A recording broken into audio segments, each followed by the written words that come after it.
As a fan of martial arts films, of course Lady Snowblood would call to me when I came across it at a Criterion sale. Striking box art and a revenge story, and the set including its sequel, I'm down to clown. Just one thing to note, as with most Criterion sets featuring more than one film, you typically have each film on a separate disc, or at least from the ones I've owned, except Lady Snowblood. Both films are on one disc, not sure if that's really worth mentioning, but there it is. The first Lady Snowblood, released in 1973 and directed by Toshiya Fujita, is about a young woman who is seeking revenge. Born in a prison and raised by a trainer who made a deal with her mother after her mother dies during childbirth, she is trained to seek revenge on those who killed her mother's husband. Not her father, by the way. You are not the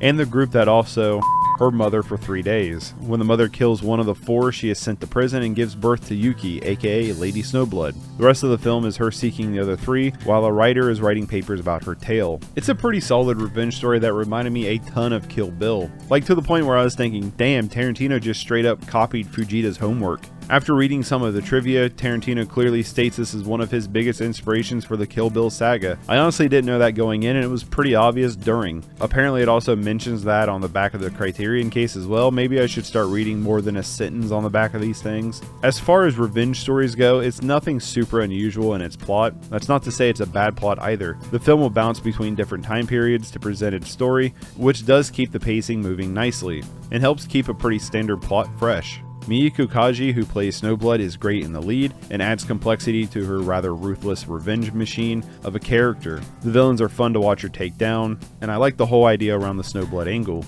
There's a saying at the beginning of the film where, I'm paraphrasing, "You can't wash away the mud of this earth with pure white snow, you need stained, fiery red snow." It's a pretty cool quote that presents the theme of the film really well. The film opening and closing on blood-stained snow, as her path has always been covered in blood. It's a pretty ruthless story for the most part that does have some satisfying moments. In its presentation though, it honestly reminded me more of grindhouse style films. The music isn't typically for this genre, but it has some really awesome mixes of soft rock and what I would call karaoke music that fits really well with its bloody story. The overuse of blood where wounds would just spray out covering the area and the actors in it, mixed with some experimental camera work, can make some of the moments very frantic and interesting. Cinematography isn't perfect. There's some really shaky and uneven camera movements that look pretty bad. There's moments where tripod still shots have some weird bumps and movements that feel unintentional, and while the film does a lot of cool things through the whole film with blocking, movements, zooms, and cuts, it doesn't always work at times and can come off awkward.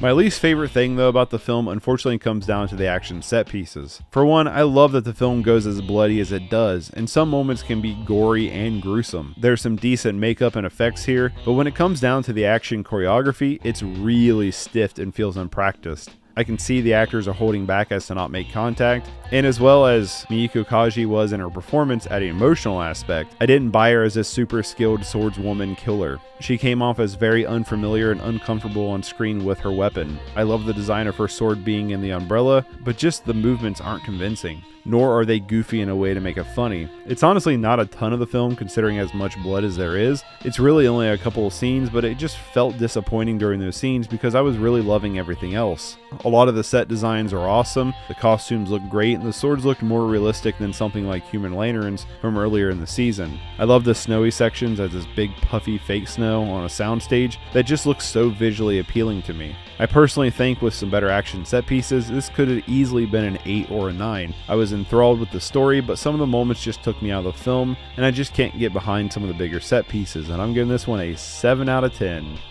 A year later, Toshiya Fujita, along with a reprising Meiko Kaji, Lady Snowblood 2 Love Song of Vengeance was released in 1974. The film picks up pretty much right after where the first one ended, with Lady Snowblood, also known as Yuki, is on the run when she is arrested and sentenced to death by hanging for her violent actions in the first film. As she's being transported to prison, a group of secret police show up and break her out, striking a deal with her to assassinate the leader of a political uprising. The first film is set in the late 1800s during a time where Western influence was shaping the Japanese political landscape, and while the first film presented this information, it was really used to set up the world and the time of the story. It helped explain some of the villain's courses of actions, which was a small layer of information that helped expand the setting of the story nicely. In the sequel, this information is the main course of discourse in the film. The main struggle being if Lady Snowblood will assassinate the leader or join their cause when the secret police are pretty nasty people themselves. Honestly, I could be real with you, this is one of those sequels where you go,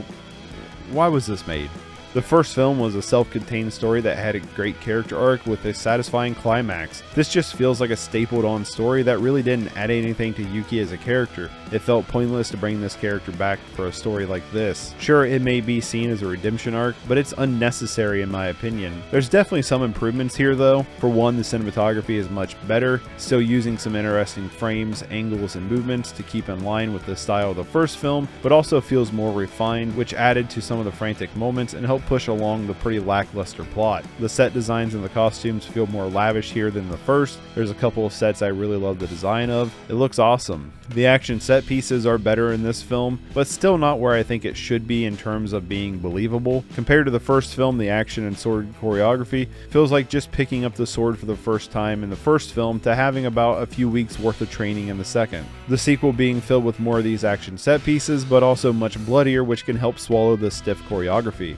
Musically, the film uses the same styles as the first, and it works really well here. Performances are good across the board, but it's just the narrative. I just couldn't get into it at all here. I was checked out and ready to wrap it up. I was thinking maybe because it's tied to Lady Snowblood, which is why I was checking out because it felt pointless, but even if it was on its own thing, there's just not much of anything here from a narrative standpoint. The film somewhat relies on you seeing Lady Snowblood, as it doesn't build on Yuki's character at all. She doesn't get any further development in my opinion, and the plot being in the throes of basically a political war is pretty played out. The film has some interesting presentation, but where the first film was a pretty standard revenge story, it's propped up by developing a strong lead, using a non-linear structure to keep pacing going, and had some good villains to develop and watch interact with Yuki. None of that's here. It presents a pretty basic story but doesn't reach out in any way to make it stand out like the first did. Yes, there are some improvements, but there's some big step backs as well. Honestly, I would totally rewatch Lady Snowblood, and I would recommend it as well. Love Song of Vengeance, however, I don't know if I ever really care to rewatch it, nor would I really recommend it. I would just kind of like to think that Yuki's chapter is closed after the first film, and I'm giving this one a 5 out of 10.